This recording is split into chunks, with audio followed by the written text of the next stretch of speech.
নমস্কার বন্ধুরা। আজ ১৪৩২-এর চৈত্র মাসের শেষ দিন। আগামীকাল শুরু হবে ১৪৩৩। তা নতুন বছরে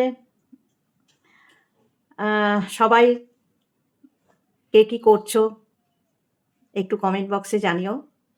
আমি সেরম কিছু করব না, কারণ প্রথমে সকালবেলা উঠে, কালকের কথা বলছি, মানে আগামীকাল আমি করব হচ্ছে সকালবেলা উঠে স্নান করে প্রথমে ঘরের ঠাকুরকে পুজো দেব।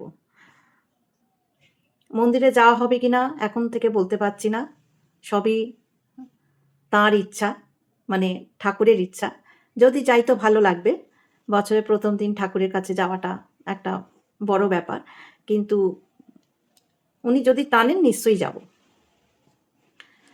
তা বছরের প্রথম দিনে আমাদের সময়কার, মানে আমার সময়, আমি যখন ছোট ছিলাম বা আমাদের সমসাময়িক যারা, তারা নিশ্চয়ই বুঝতে পারবেন যে তখনকার দিনে কিন্তু পয়লা বৈশাখ মানে একটা বিশাল আনন্দের দিন।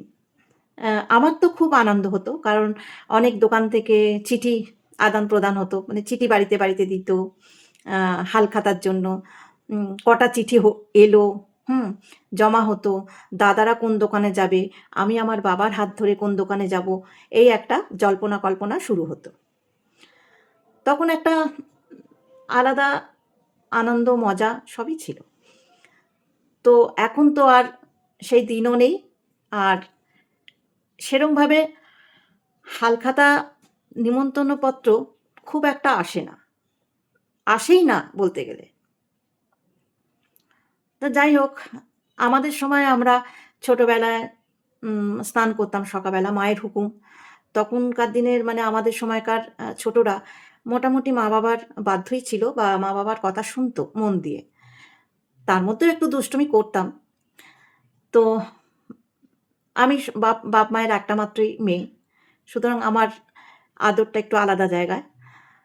ছোটবেলায় আমাদের জামা কাপড় বলতে পয়লা বৈশাখে স্টেপ জামা।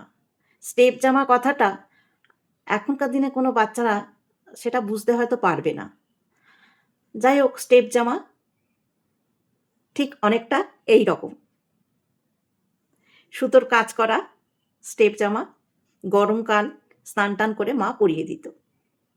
ও স্নান করার আগে মা আমাদের নিম আর হলুদ কপালে ছুঁয়ে দিত, তারপরে স্নান করতে হতো।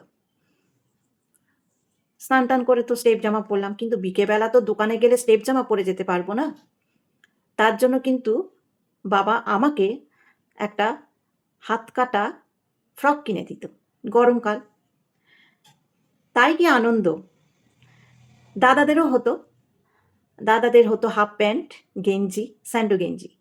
অথবা স্কুলের জামা যদি ছোট হয়ে যেত, স্কুলের ড্রেসটা তখন ওই সময় বাবা করে দিত।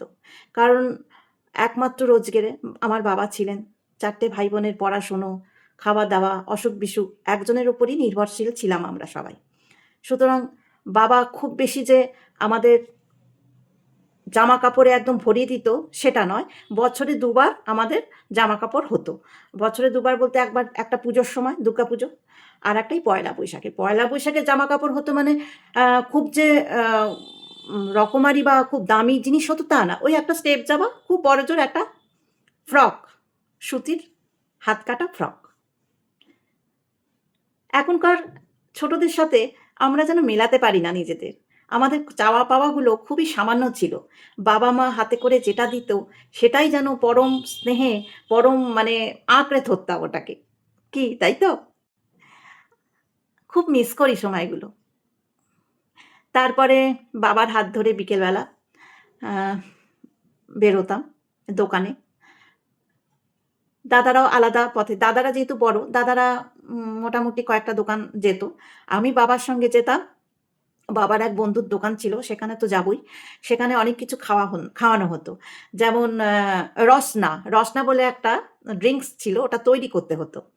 রসনার প্রতি আমার একটু লোভ ছিল। সেই রসনা খেতাম। আবার অপোজিটের দোকানে যদি দেখতাম কোনো দোকান থেকে আইসক্রিম খাওয়াচ্ছে, তখন ভাবতাম, "দূর, দূর, এই রসনাকে কি হবে? তার থেকে ওই দোকানে গেলে ভালো হতো, আইসক্রিম খেতাম।" কিন্তু না, ওই দোকানে তো আমাদের নিমন্ত্রণপত্র ছিল না। কি করে যাব? ছোট, ছোট দুষ্টুমি। ছোট ছোট ভালো লাগা, ছোট ছোট রাগ, এই নিয়ে আমাদের জীবন চলেছে। কিন্তু এখনকার বাচ্চাদের মধ্যে দেখি কোনো কিছুতেই যেন অভাব পূর্ণ হয় না। অভাব যেন থেকেই যায় আজকালকার বাচ্চাদের মধ্যে। এইটা কেন দিলে না, ওটা কেন দিলে না, ওই জামাটা কেন দিলে না, এইটা কেন খাওয়ালে না। আমাদের মধ্যে ওসবগুলো কিছুই ছিল না। এই হচ্ছে আমাদের ছোটবেলার পয়লা বৈশাখ। আমাদের মানে আমার পয়লা বৈশাখ। আপনাদের পয়লা বৈশাখ কিভাবে কেটেছে? অবশ্যই কিন্তু কমেন্ট বক্সে কমেন্ট করে জানাবেন, ঠিক আছে? আর আমার সঙ্গে যদি মিলে যায়, অবশ্যই কিন্তু সেটাও জানাবেন। তাহলে আজ চলি, টাটা।